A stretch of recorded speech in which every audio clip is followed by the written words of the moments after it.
بسم اللہ الرحمن الرحیم نحمدہ ونصلی علی رسولہ الکریم۔ سپریم کورٹ آف پاکستان کے چیف جسٹس جناب فائز عیسیٰ صاحب نے ایک قادیانی کے خلاف درج مقدمہ پر اپنا فیصلہ سناتے ہوئے قادیانیوں کو اپنے مذہب کی تبلیغ کی اجازت دی ہے۔ ان کا یہ فیصلہ شریعت اور آئین اور قانون کے خلاف ہے، اس سے متصادم ہے، اور ہم اس فیصلے کو علی الاعلان مسترد کرتے ہیں۔ یہ فیصلہ مغرب کی خواہشات کے تابع صادر کیا گیا ہے اور قرآن کریم کے جو حوالے اس میں پیش کیے گئے ہیں وہ غلط بھی ہیں، بددیانتی پر بھی مبنی ہیں، اور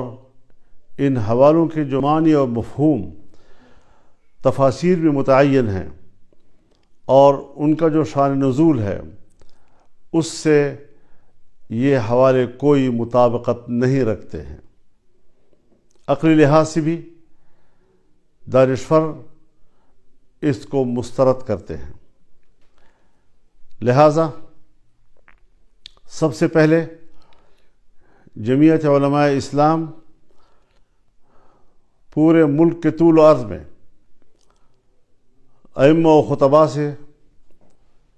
اپیل کرتی ہے کہ وہ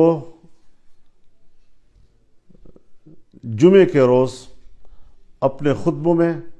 سپریم کورٹ کے اس فیصلے کے خلاف آواز بلند کریں، ختم نبوت کے عقیدے کے تحفظ کے لیے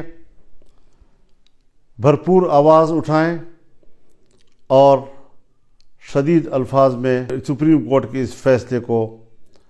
مسترد بھی کریں، اس کی مذمت بھی کریں۔ میں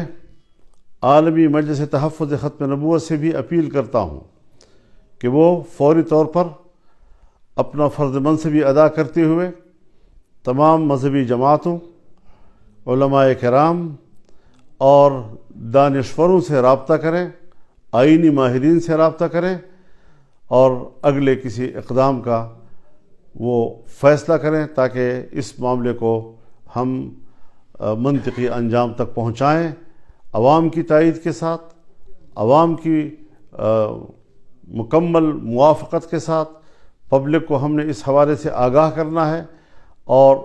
ان کو اس فیصلے کے خلاف متحد کرنا ہے، ایک پلیٹ فارم پر لانا ہے۔ ہم نے انشاءاللہ العزیز اس حوالے سے کسی قسم کی کوتاہی جو ہے وہ اس وقت ملک اور قوم اس کا متحمل نہیں ہو سکے گی۔ ہم اپنے آئینی اور قانونی وکلاء کو بھی رابطے میں لے رہے ہیں، وہ اس کے قانونی اور آئینی پہلوؤں کا جائزہ لے کر جب نظر ثانی کی درخواست دے گی تو جمعیت علماء اسلام اس مقدمے میں فریق بنے گی، اور ہم قانونی محاذ پر بھی، عدالتی محاذ پر بھی، عوامی محاذ پر بھی اور ہر محاذ پر